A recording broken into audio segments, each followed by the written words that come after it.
Hey there, fellow Niteowls. Just here looking through a comic book that I was commissioned for as a penciler and colorist called Quetzacoatl. It's about Aztec mythology, a prophecy, and a badass heroine. And this happens to be my largest commission project to date. I learned a lot during the process, and I just want to share a few tips with you guys that hopefully can help you guys out too. Also, make sure to stay to the end for a sneak peek preview of Quetzacoatl. If it's your first time watching one of my videos, my name is Anna Richardson, founder of Middnite Designs. I'm a character designer and sequential artist, and I would like to welcome you to my channel. Please make sure to click the like button and hit the bell notification as soon as I upload new content, which I normally try to deliver every week. And if this is your first time back, welcome back, and happy Pride! So to give some quick context, I was contacted by this company called Freakish Film sometime in late 2019. This is when I was getting very good organic interaction on Instagram. Until they messed with the algorithm or I got shadow banned. But that's a story for another time. They reached out to me and I asked if I was interested in creating a comic book with them. I was a bit hesitant at first, but this segues into my first tip. Test the waters. What I mean by this is, a comic book is a huge deal and it can be a horrible experience for an artist if they might not like dealing with the client.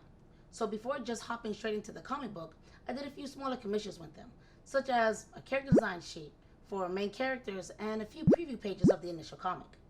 After completing these commissions, we both, the client and myself, got a good feel for each other's work ethics. They were able to clearly express to me in detail what they wanted, without being too overbearing or attempting to micromanage, which I really appreciate. So for the second tip, be passionate or at least somewhat interested. This one is really important to me, and it may differ from artist to artist. This commission resulted in me getting paid the most ever, but the money itself wasn't the biggest motivator for me. And in my opinion, it should never be. You're going to be drawing these characters quite a bit, so it helps for you to be interested in the content that you're drawing, right?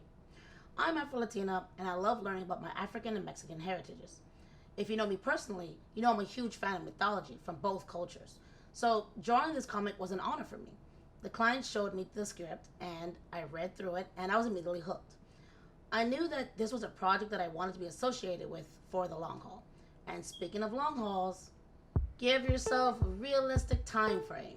This was one of my biggest mistakes.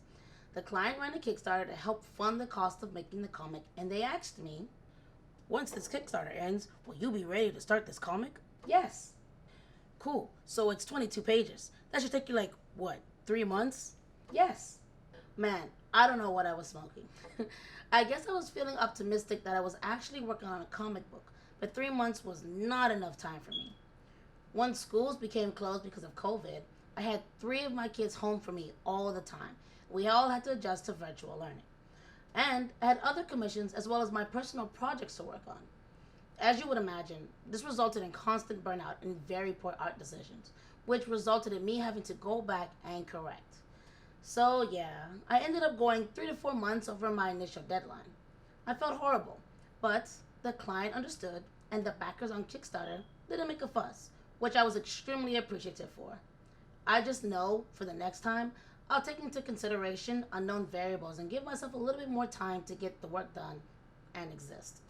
I didn't add this as a big tip, but consider it a mini but very important one. Practice self-care always. So, on to my 4th tip. Don't be afraid to communicate. You know that saying, the customer is always right? Yeah, that's not always the case. Sometimes to save money, a client might put way too many panels on one page to the point where it just honestly looks a mess. Since this comic is an example of your work, and hopefully will jumpstart you onto your next project, you want to give it 100%, and that means speaking up and sharing your opinions to the client. I had the same issue with working on Quetzacoatl, and more often than not, they went with my suggestions. I want to say the main reason was because they realized that my intention wasn't to squeeze more money out of them, but that I actually cared about this project a lot. I was working on this comic in hopes of there being an issue 2 in the future, whether or not I was the artist they chose to work with again. And speaking of future issues, read your contracts. This is definitely the biggest tip yet. If you're working with a company, make sure there is a contract. No matter how cool and chill the client may seem, always make sure there's a contract for big projects like this. If they don't have one to give you, then make one for them. There's quite a bit of templates that you can find when you Google visual artist contract template that you can alter to your liking. But if they do offer you a contract, make sure to read it thoroughly. If there are parts that you don't understand, then get a lawyer to help you. I had my husband look over my contract. He's not a lawyer, but he understands legalese. Since it was pretty small, and he pointed out some stuff to me that I didn't notice at first. In most cases, if the client is providing the contract, it's going to be in their best favor. And I'm not saying that their intention is to rip you off, but that's just how it is. That's why you got to understand that you have the right to negotiate and not take the first thing that's offered to you. If they're not willing to do that, then it might just be a red flag worth walking away from. For the contract my clients gave me, originally it was for all the issues of the first volume at my 2019 comic pay rate. My husband and I agreed that it wouldn't be wise to lock myself into an agreement like that. There's no telling what the future may hold, COVID, and it also would suck to be in 2022 working on issue 3 but getting paid my old comic book rates. So I asked that the contract be for only one issue, and they agreed. So things worked out in the end, and I'm grateful for it. And that's my 5 tips for things I learned while working on my first comic book commission. And as I promised, here's a sneak preview of the first pages of Quetzacoatl. Enjoy!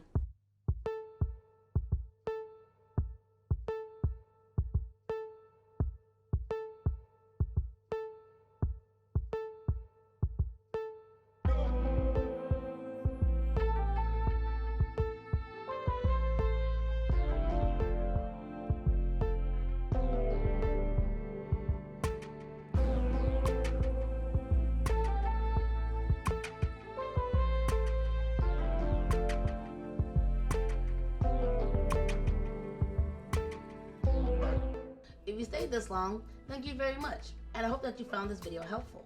And if you did, please let me know in the comments below and share your experience with large projects. And let me know if you have any tips of your own. That would really mean a lot to me. And if you haven't already, please make sure to like, subscribe, and click the bell button to be alerted of videos as soon as I upload to the channel. Draw magic!